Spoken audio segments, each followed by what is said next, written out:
Hello and welcome to the Energy Connect studio at ADIPEC 2023. I'm delighted to have sitting next to me Ferdinand Varga, Managing Director and Senior Partner, Boston Consulting Group, joining me today. Thank you so much. Good morning, Julian. The pleasure is on my side. Now, to start things off, is the energy system changing fast enough, do you think? Well, nothing is fast enough. Yes, definitely it could be much faster considering our ambitions, what we are having. But also we need to admit that the pace and the progress we did it past few years is amazing. So the growth of a transition is picking up. It's exponentially picking up. Of course, the target is ambitious as well. So it's still a long way to go. Absolutely. And how do you think we can triple renewable energy capacity by 2030? Well, that's a billion-dollar question, I guess. So quite a few elements necessary for that, yes. Let's start with the positive. What's definitely already there is the recognition, is the call for action and the priority of the global stakeholders, regulators, government, industries, players, developers, etc., which is great. And so that part is done. Financing, I would say, is always a concern, but given the priorities, actually there is quite a lot of funding and money looking for place in energy transition. So the funding would be there as well.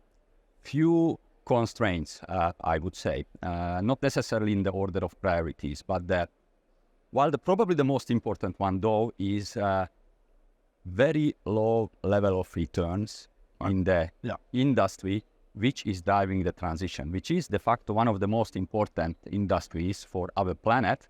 And if you look at the returns, the O&Ms, the EPCs, the developers, the utilities they are getting is very, very meager. So it's often below the threshold of many of the investors, which is in itself an issue, right? One of the most important topics where there is funding available, but the returns are not always sufficient. So that's first. The second one is supply chain. Of course, as I mentioned, this is picking up exponentially. The supply chains are adjusting, but COVID didn't help, right? The deglobalization is not helping. So that is something which we clearly need to find a solution. Yes, bring back the global scale or significantly accelerate the localization. And the third one, as always, is the people.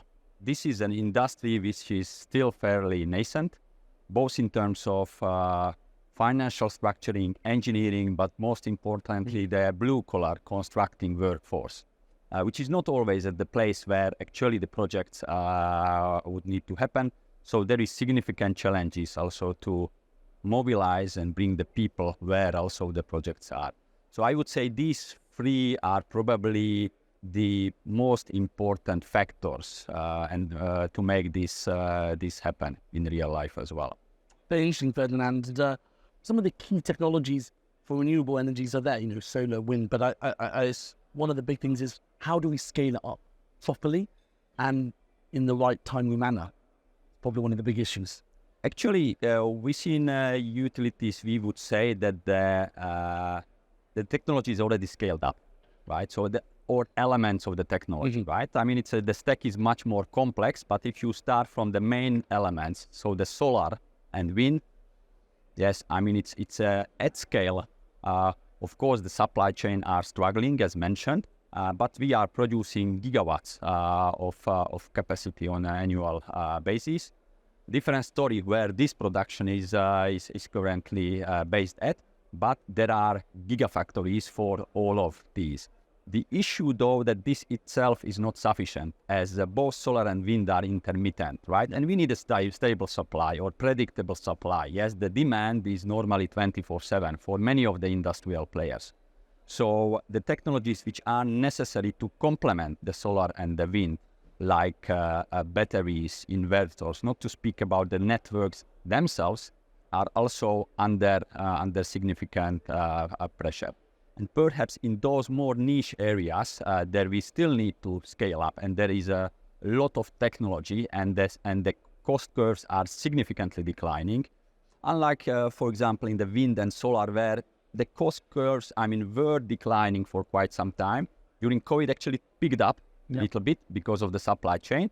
And of course, now we also see a continuous improvement, yes, but it's not double-digit changes. Yes, it's a single-digit and it's a continuous improvement, which is also typical for the scaled-up, mature technologies out there.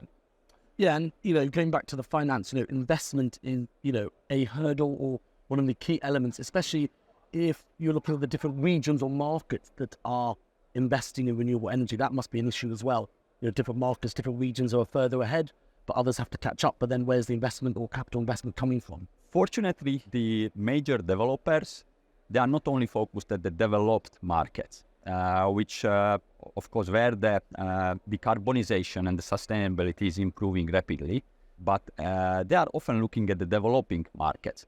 While the cost of capital is, again, a bit more difficult there because there is a significant country risk premium you need to embed into those projects. So those projects will tend to be or get to be more expensive than some of the very advanced, developed, mature AAA kind of markets. Fortunately, there is a lot of focus in these countries as well, specifically Africa.